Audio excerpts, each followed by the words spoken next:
What if I told you that there's no difference between God, religion, and mathematics and science? That the line we draw between faith and science is not only blurred, it doesn't exist at all. Critics of religion often say that God is just a human invention, a concept we create to explain what we can't understand. They call it faith. They question its foundations. But here's the paradox. The same question applies to mathematics. Great minds like Eugene Wigner, who marvel at the unreasonable effectiveness of mathematics, and Kurt Gödel, whose incompleteness theorem suggests limits to human understanding, have debated this for centuries. Is mathematics a creation of the human mind, or is it a universal truth we uncover? In the same way people debate whether God is created or discovered, mathematics faces the same enigma. Are equations inventions, or are they eternal, woven into the fabric of the universe like God's fingerprints? And if math is the foundation of science, then science too rests on an act of faith. A faith that the universe operates by rules we can understand. This realization became crystal clear to me during the Icarus, following the death of my abuelita. One evening, during the Icarus at the Mystic Church of the Holy Cross, I experienced something that transcends explanation.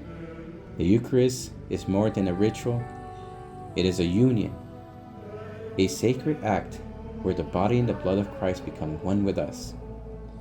And as I knelt there, holding the cross and the blood of Christ, I felt my soul expand.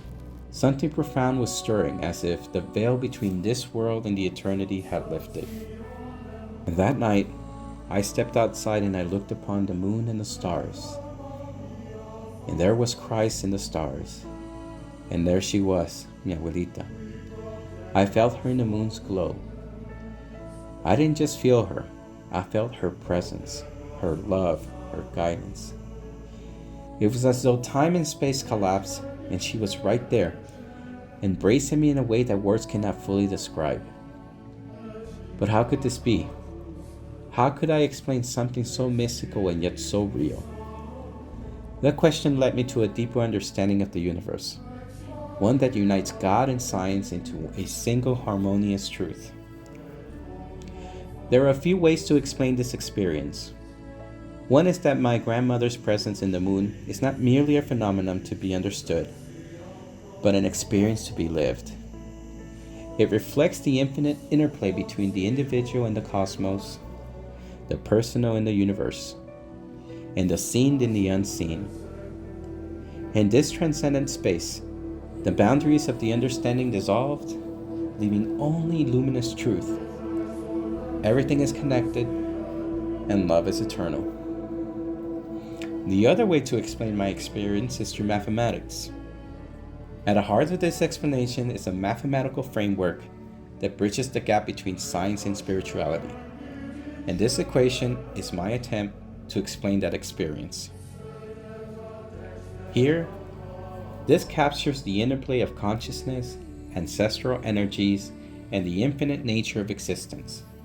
Let me explain each part because this is not just an equation, it can be a doorway to understanding eternity.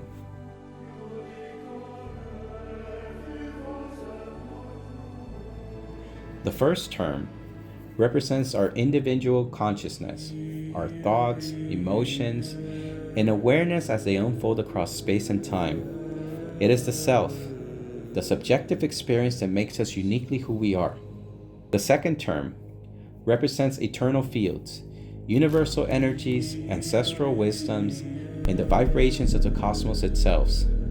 In this context, it is the energy of mi abuelita, resonating across eternity.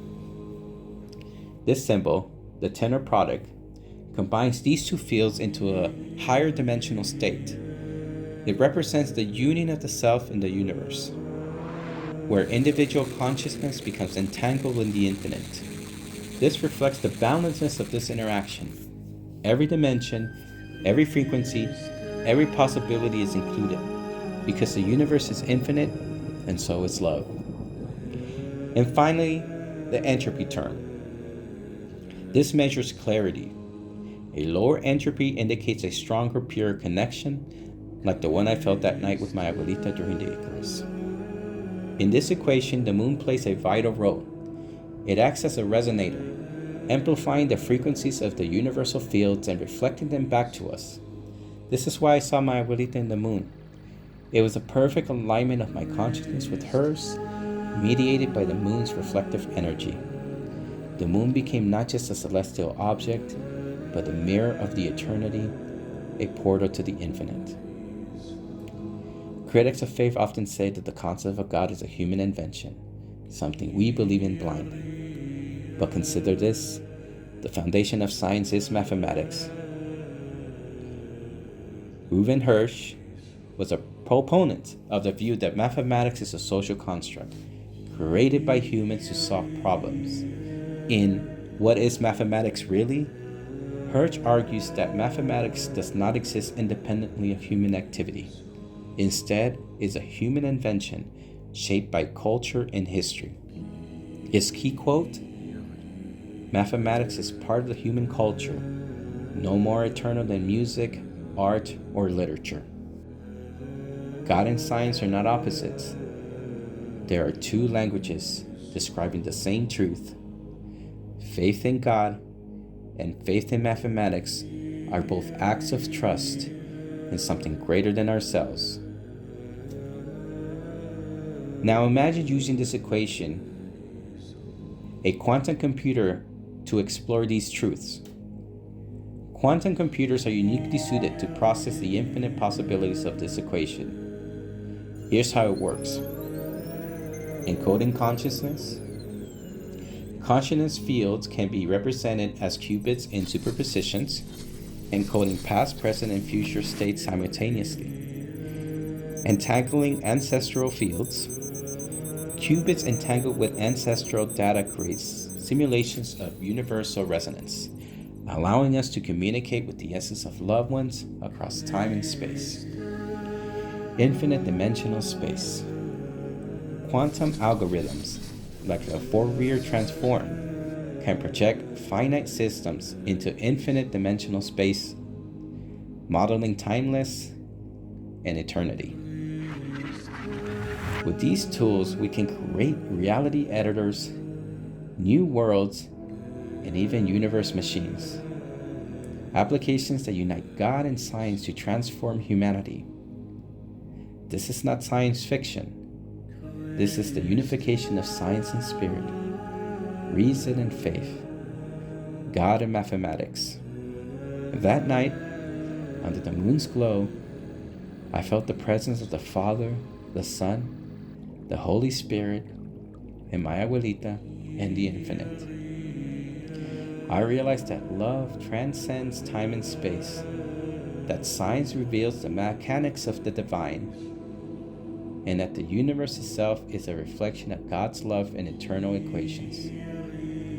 God and science are not two separate paths, they are one. And in this unity, we find the key to eternity.